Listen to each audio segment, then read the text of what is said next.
미국 시인 로버트 플로스트가 지은 두 갈래 길이라고 하는 시가 있습니다. 주보에 제가 실어놨습니다만은 여러분이 잘 알고 있는 시입니다.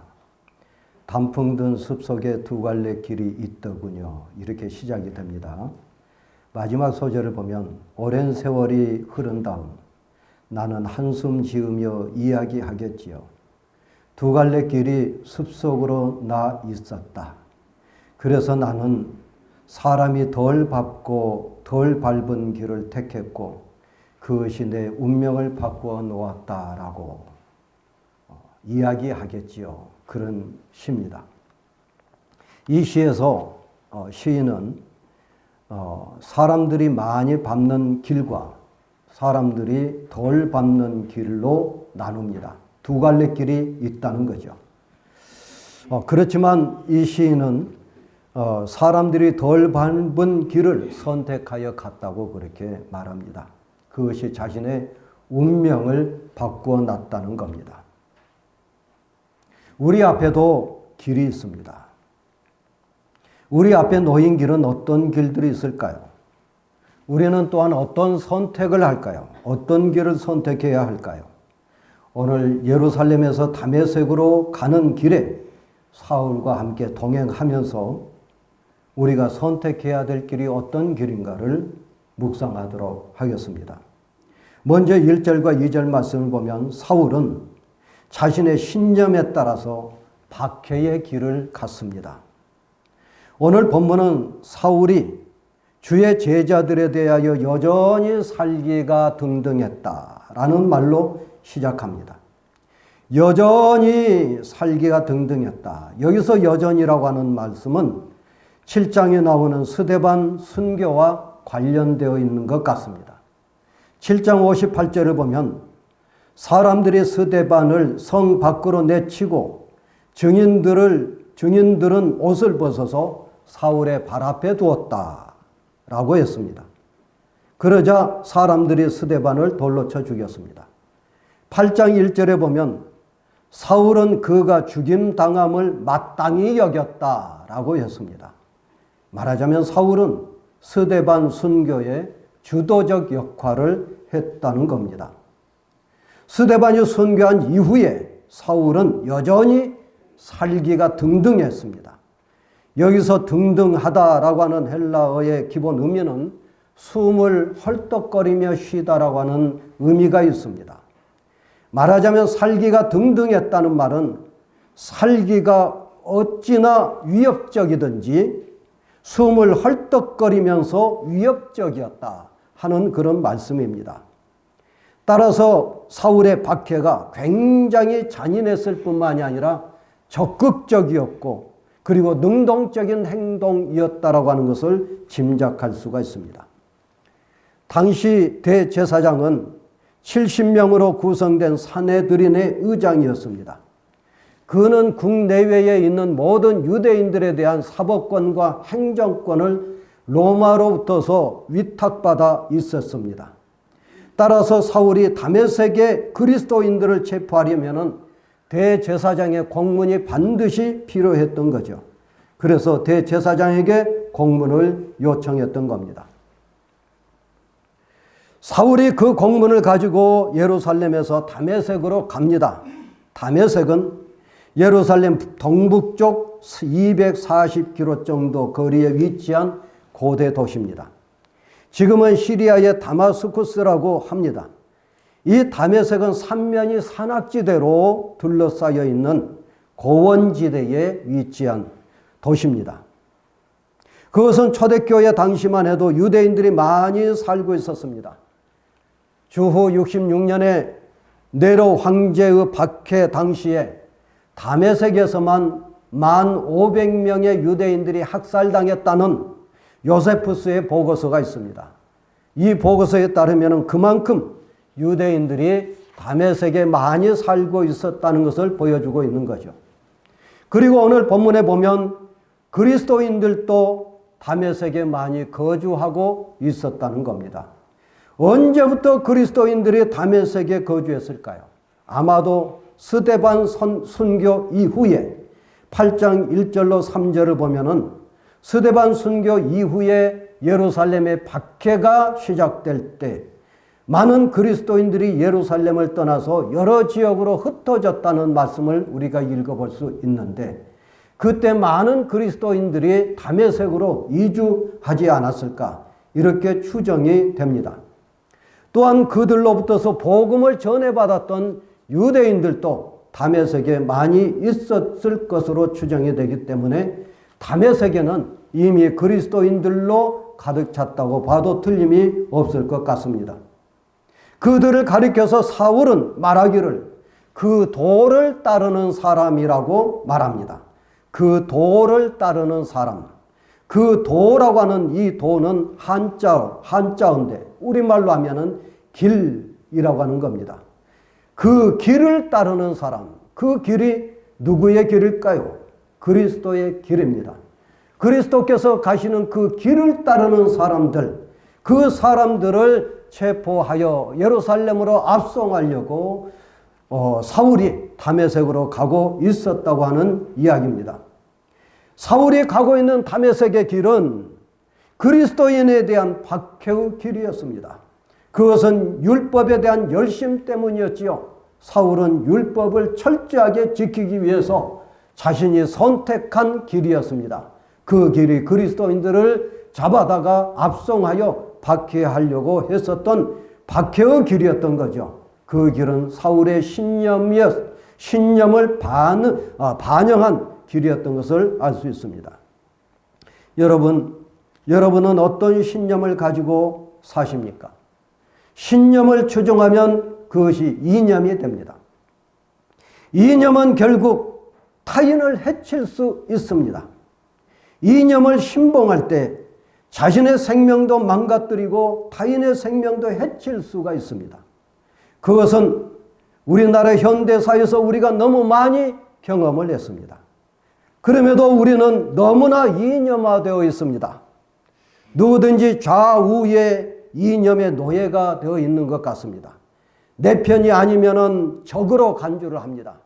그리고 무차별적으로 공격을 하고, 그리고 양민들까지도 학살해 왔었던 것을 우리가 한국 현대사를 통해서 너무나 많이 보아왔던 거죠. 적대감에 익숙해 있습니다. 그래서 우리의 심령 속에는 분노로 가득해 있고, 내 편이 아니면 모두 다 몰아쳐야 된다라고 하는 나쁜 그런 마음을 가지고 있는 겁니다. 이 모든 것이 신념으로부터 시작이 되는 거고, 그 신념이 이념이 되고 이념을 추종하게 될 때 결과적으로 복음은 어디론가 사라져버리고 이념의 노예가 되어 있는 것을 보게 됩니다. 제 친구 목사님들도 가끔 전화를 하면서 너무 많은 정치적인 이야기들을 합니다. 저는 목사 가운 벗으라고 말합니다. 목사 옷을 벗고 차라리 정치에 뛰어들어라. 뭐하러 목사 옷을 입고 그토록 정치에 관심이 많느냐는 이야기를 합니다. 이념의 노예가 되어 있다는 겁니다.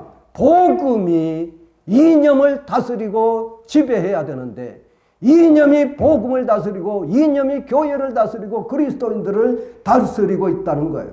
이 이념이 좋은 의미에서 이념이라고 할 수 있겠지만은 반드시 적대감을 갖게 할 뿐만이 아니라 자신뿐 아니라 다른 사람의 생명까지도 해칠 수 있다고 하는 것을 보여줍니다. 그게 곧바로 사울의 신념이었고, 율법에 대한 신념이었고 이념이었다고 하는 것입니다. 둘째로 사울은 다메섹 도상에서 부활하신 주님을 만난 것을 우리가 3절로 7절 말씀을 통해서 볼 수가 있습니다. 사울이 다메섹에 가까이 가고 있었을 때입니다. 그때는 정오였습니다. 정오는 태양이 가장 뜨겁게 타오르는 시각입니다. 그때 호련히 하늘로부터 빛이 그를 감쌌습니다. 여기서 호련이라고 하는 말은 갑자기라고 하는 뜻입니다. 예기치 않았던 빛이 사울을 휘감았다는 겁니다. 그 빛을 가리켜서 평행본문인 22장 6절에서는 큰 빛이라고 했고, 26장 13절에서는 해보다 더 밝은 빛이라고 묘사되어 있습니다. 아마 정오에 태양보다 더 밝은 빛을 큰 빛이라고 그렇게 표현한 것 같습니다. 그 빛은 분명히 정오의 태양보다 밝은 빛이었고, 그래서 큰 빛이었다는 것입니다. 그 빛이 사울을 둘러 비추었습니다. 얼마나 강렬한 빛이든지 사울의 눈을 상하게 만들었습니다. 사울은 이 일로 인해서 평생 동안 고질병인 안지를 가지고 살 정도였습니다. 그것이 자신의 육체적 가시였던 거죠. 그것을 제거해 달라고 하나님께 여러 차례 기도했지만은 내 은혜가 내게 족하도다라고 주님은 말씀하시면서 고쳐주지를 아니하셨습니다. 그토록 강렬한 빛을 사울의 동행인들은 보지 못했습니다. 의식하지 못했던 거죠. 그것은 물리적인 빛이 아니라는 것을 의미합니다. 세상의 빛이 아니라는 겁니다. 그 빛은 신비로운 빛입니다. 사울은 그 신비로운 빛에 감사하여 그 땅에 엎드러졌습니다. 강렬한 빛에 대한 반사적인 행동이라고 볼 수가 있습니다. 엎드러지다라고 하는 이 말은 떨어지다는 그런 의미를 가지고 있습니다. 길을 가다가 엎어졌다는 얘기이기보다는 말을 타고 가다가 말에서 떨어졌다라고 하는 의미가 더 크다고 볼 수가 있겠습니다. 말에서 떨어졌던 사울이 뒹굴다가 빛을 피하려고 두 손으로 얼굴을 감싸고 그리고 엎드렸겠지요. 초자연적인 현상에 대한 반사적인 행동이었고 두려움에 대한 즉각적인 반응이라고 할 수 있겠습니다. 이처럼 사울은 환상을 보았습니다. 그리고 소리를 들었습니다. 그 소리는 사울을 부르는 주님의 음성입니다. 사울아, 사울아. 부활하신 주님의 음성이었습니다. 주님이 사울을 두 번 연달아 부르신 겁니다. 성경에서 두 번 부른다라고 하는 것은 그만큼 애정을 가지고 있다는 것을 의미하고요. 성경에서 두 번을 부른다라고 하는 것은 사정이 그만큼 급박하다는 것을 의미합니다. 주목할 점은 사울이라고 하는 이름이 히브리식 이름이라는 겁니다. 그때 당시에는 히브리식 이름보다는 헬라식 이름을 많이 사용을 했고 더러는 아람어식 이름을 가지고 있었지만은 대부분 헬라식 이름을 가지고 살고 있었을 적에 우리 주님은 사울을 부르시기를 히브리식 이름인 사울을 불러 두 번을 부르십니다. 사울아, 사울아, 네가 어찌하여 나를 박해하느냐. 하지만 사울은 주님을 만난 적이 없습니다. 고로 박해한 적도 없습니다. 주님의 제자들과 그리스도인들을 박해했지 주님을 박해한 적이 없었다는 겁니다.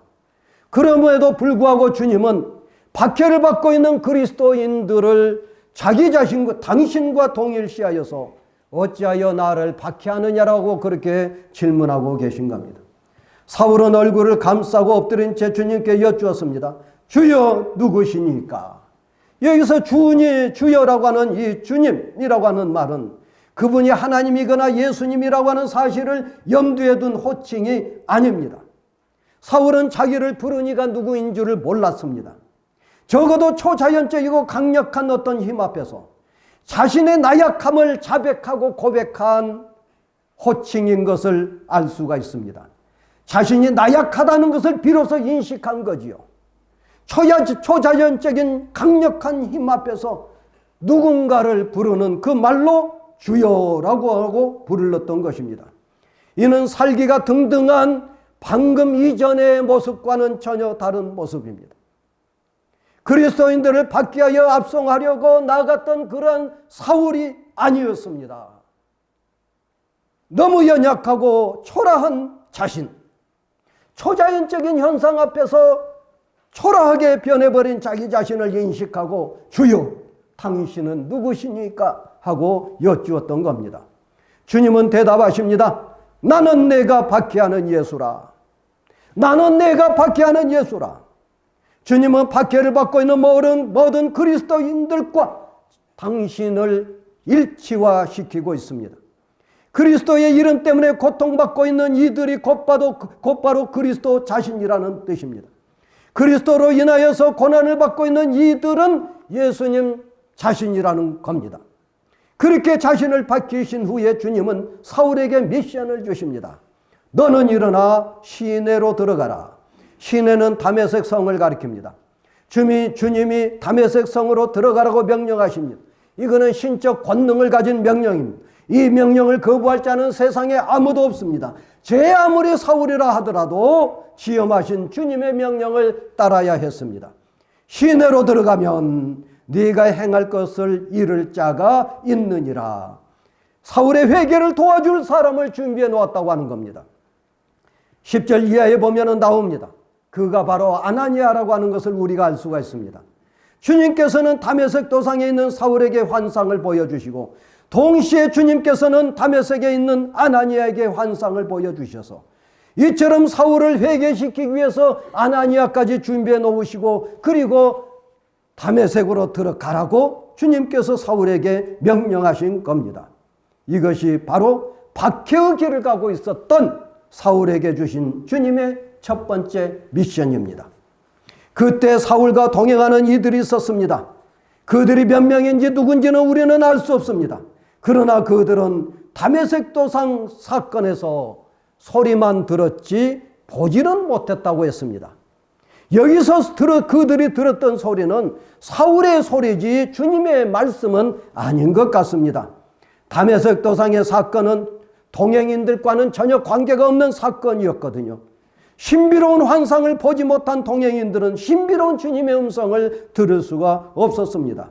동행인들은 사울이 대화하고 있는 주님을 깨닫지 못했습니다. 그리고 사울을 감싸고 있는 빛도 인식하지 못했습니다. 다만 사울의 행동만 보았고 사울의 말만 들었습니다. 그래서 그들은 사태를 정확하게 파악할 수 없었지만은 의안이 벙벙하여 아무 말도 하지 못했지만은 사울이 다메섹으로 가던 길을 붙잡아 인도하고 있는 것을 보게 됩니다. 사랑하는 여러분, 부활하신 주님을 만나야 합니다. 그래야 잘못된 인생길을 수정할 수가 있습니다. 부활하신 주님을 만나야 타인의 생명을 빼앗는 신념과 이념의 길에서 벗어날 수가 있습니다. 부활하신 주님을 만나셔야 합니다. 세상의 그 어떤 빛보다 강렬한 빛을 여러분 몸에 두르시기를 주의 이름으로 축원합니다. 동행인들이 보지 못한 빛을 보시기를 축원합니다.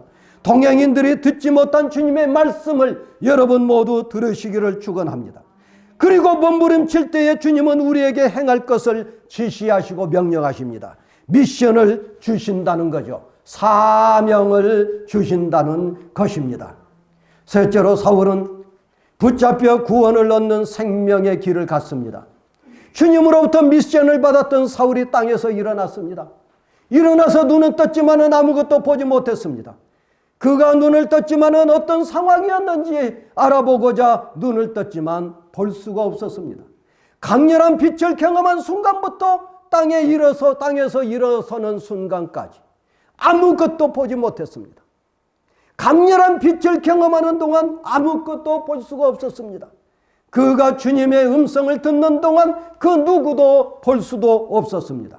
따라서 사울이 경험한 사건은 동행한 사람들은 경험하지 못했기에 주관적이고 내면적인 사건이라고 볼 수 있습니다. 그렇다고 해서 그 사건이 비실제적이라거나 추상적이라고 하는 말은 아닙니다. 눈에 보이지 않는다라고 해서 공기가 없는 건 아니지 않습니까? 마찬가지입니다. 동행인들이 보지 못하고 듣지 못하다고 해서 사울의 육안으로 그가 볼 수 없었다고 해서 사울의 경험이 존재하지 않았던 것은 아니라는 겁니다. 강렬한 빛으로 인해서 사울이 부활하신 주님을 보지 못했다고 해도 사울은 주님의 음성을 똑똑하게 들었고 그리고 그 빛을 똑똑하게 보았던 것입니다.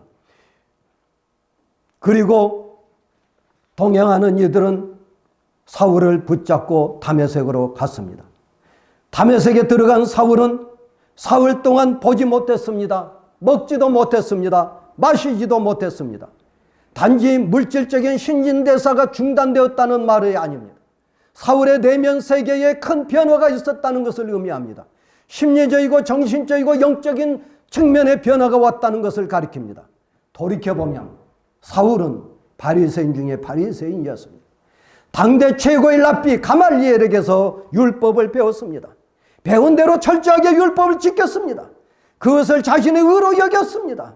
그리고 조상의 전통도 철저하게 지켰습니다. 율법을 지키지 않는 이들에 대한 적대감을 가졌습니다. 열심히 그들을 박해했습니다. 시오니즘을 위하여 목숨을 버릴 각오까지 되어 있었습니다. 그런데 그가 다메섹으로 가는 길에서 부활하신 주님을 만났던 겁니다. 그리고 깊은 고뇌에 빠질 수밖에 없었습니다. 지금까지 가지고 있었던 신념 체계가 무너졌습니다. 그 기간이 사흘 동안이었다는 겁니다. 사흘은 요나가 물고기 뱃속에 있었던 기간입니다. 사흘은 우리 주님께서 십자가에 죽으시고 무덤에 계신 기간입니다. 요나가 물고기 뱃속에서 나왔을 적에 선지자로서 새로운 길을 모색할 수밖에 없었듯이 사울도 역시 사흘 지나고 난 이후에 새로운 길을 모색할 수밖에 없었습니다. 주님께서 사흘 만에 무덤에서 죽음의 권세를 물리치고 부활하신 것처럼 사울은 새로운 삶의 길로 들어설 수밖에 없었습니다. 그것이 곧바로 영원한 생명의 길입니다. 여러분, 사울은 자신의 신념의 노예가 되어서 다메섹을 향해 가다가 부활하신 주님을 만났습니다. 주님을 만난 후에 세상에 대하여 볼 수 없는 소경이 됐습니다. 세상의 모든 것을 바라볼 수가 없었습니다. 일어서서 다메섹을 향하여 가지만 자신의 의지가 아니라 타인의 손에 붙잡혀서 끌려가고 있었습니다. 그 길은 이제 타인의 생명을 해치는 길이 아니라 타인의 생명을 구원하는 길이었던 것을 우리가 잘 알고 있습니다. 원경선이라고 하는 분이 있습니다.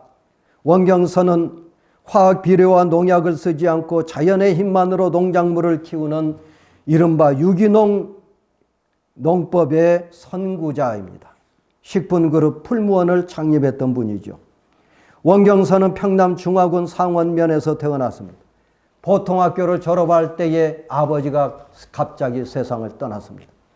아버지가 물려준 재산이라고 하는 것은 소 2마리 값에 해당되는 빚이었습니다. 원경선은 지긋지긋한 가난을 피하기 위해서 황해도 수안군으로 내려와 정착했습니다. 그곳에서 교회라고 하는 신문명을 접했습니다. 새로운 것을 접할 수 있는 호기심에 열심히 예배에 참석했습니다. 그저 무언가 읽고 공부하는 마음으로 성경을 읽었습니다. 고단한 몸과 마음을 달래기 위해서 열심히 기도를 했습니다. 원경선이 1936년 황해도를 떠나 서울로 올라왔습니다. 서울에서 종로 YMCA 야간학부 영어학교에 다녔습니다. 이듬해 그는 교회에서 만난 자매와 결혼도 하고 가정도 이루었습니다. 결혼 전에 교회의 어떤 형제로부터 배웠던 사진 기술도 가지고 있었습니다.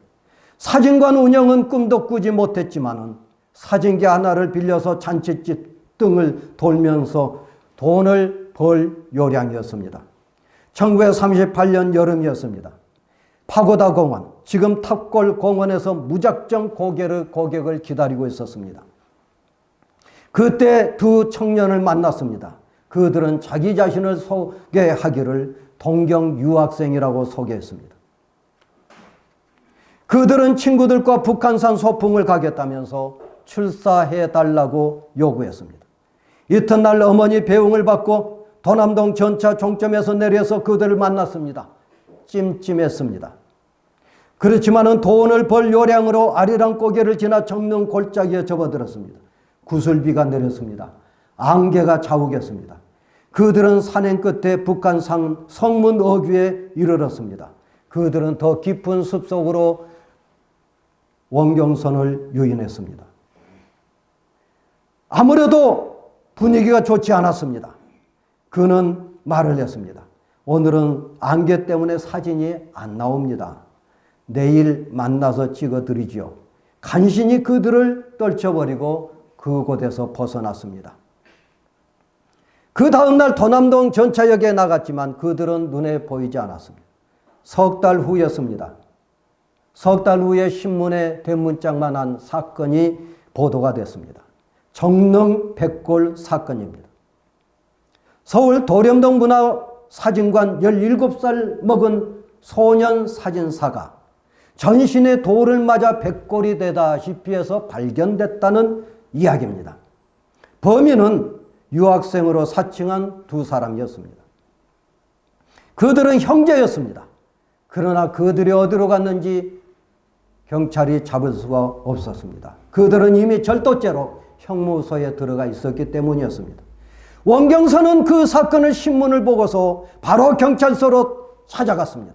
그리고 탐문 끝에 범인들을 잡았습니다. 원경선은 자기 자신 대신 강도를 만난 그 사진사 소년을 애도했습니다. 원경선은 하나님 앞에 무릎을 꿇으면서 울며 기도했습니다. 하나님, 이 17살 먹은 소년이 내 대신 죽었습니다. 만약 그날 제가 죽었다라면 이 소년이 죽지 않았을 텐데 제가 그들을 쫓아버리고 왔기 때문에 다른 사진사를 저격하고 그리고 렌즈를 강탈한 것 아니겠습니까? 하나님, 이 몸은 하나님의 주인이십니다. 이 몸을 하나님께 바칩니다. 저를 당신께서 뜻하신 바대로 나를 사용하여 주시옵소서. 그는 북한산 길을 가리켜 사울이 다메섹에 가던 그 길과 같다고 말을 합니다. 다메섹 도상에서 주님을 만난 사울처럼 북한산 길에서 주님을 비로소 만나 체험했다고 하는 겁니다. 그날 이후에 원경선은 강도 맞는 자를 돕는 사마리아인이 되기로 결심을 합니다. 그리고 평생 동안 전도자의 삶을 살기로 결심을 하죠. 훗날 경실련 사무총장을 지낸 유재현 씨가 원경선 선생에게 물었습니다. 선생님, 자신의 직업이 무엇이라고 생각하십니까?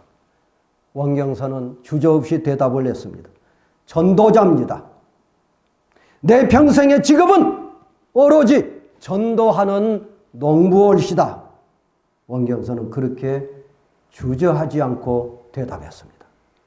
말씀을 마치겠습니다. 여러분, 앞에서도 말씀을 드렸습니다마는 우리는 모두 인생길을 가고 있습니다. 그 길이 상대적으로 험한 길일 수도 있고 상대적으로 평탄한 길일 수도 있습니다. 우리가 선택한 길일 수도 있고 선택을 강요받은 길일 수도 있습니다. 어떤 길이든지 그 길에서 우리가 부활하신 주님을 만나지 않는다고 한다면 우리는 신념의 노예가 될 수도 있고 이념의 노예가 될 수가 있을 뿐만이 아니라 정욕의 노예가 될 수도 있고 물질의 노예가 될 수가 있다고 하는 것을 기억하셔야 되겠습니다. 부활하신 주님을 체험하시기를 주의 이름으로 권면합니다. 만일에 부활하신 주님을 만나지 못한다고 한다면 타인도 해치고 자신의 생명까지 해칠 수 있는 길이라고 하는 것을 우리는 기억해야 됩니다. 부활하신 주님을 만나셔야 합니다. 부활하신 주님을 만나서 우리의 인생길이 신념이나 이념이나 물질이나 정욕의 길이 아니라 생명을 얻는 길이어야 될 줄로 압니다. 자신의 생명을 얻고 이웃의 생명을 얻게 하는 길입니다. 그것이 바로 우리 그리스도인들의 모든 그리스도인들의 사명입니다. 여러분 모두 생명을 얻는 생명의 길, 사명의 길로 나아가시기를 주의 이름으로 축원합니다. 은혜로우시고 자비로우신 아버지 하나님 감사합니다. 예수를 믿는다면서 정욕의 노예가 되고 예수를 믿는다면서 물질의 노예가 될 뿐만 아니라 예수를 믿는다면서도 이념의 노예가 되어서 복음은 사라져버리고 껍데기만 남아있는 우리들의 모습, 하나님 우리를 용서하여 주시고 용납하여 주시옵소서. 은혜로우시고 자비로우신 아버지 하나님, 주여 기도하고 간가오니 부활하신 주님을 우리의 인생길에서 반드시 만나게 하여 주시옵소서. 부활하신 주님을 만나 사명을 받게 하여 주시고 생명의 길로 나아가는 우리 모두가 되게 하여 주시옵시기 원하옵고 간구하옵나이다. 성령이 오시옵소서. 우리를 성령의 빛으로 둘러주시고 성령으로 충만케 하여 주시어서 이 세상을 이기는 삶을 살게 하여 주시고 어디로 가든지 형통하게 하여 주시며 당당하게 그리스도의 복음을 증거하는 우리 모두가 되게 하여 주시옵소서. 예수님 이름으로 기도하옵나이다. 아멘.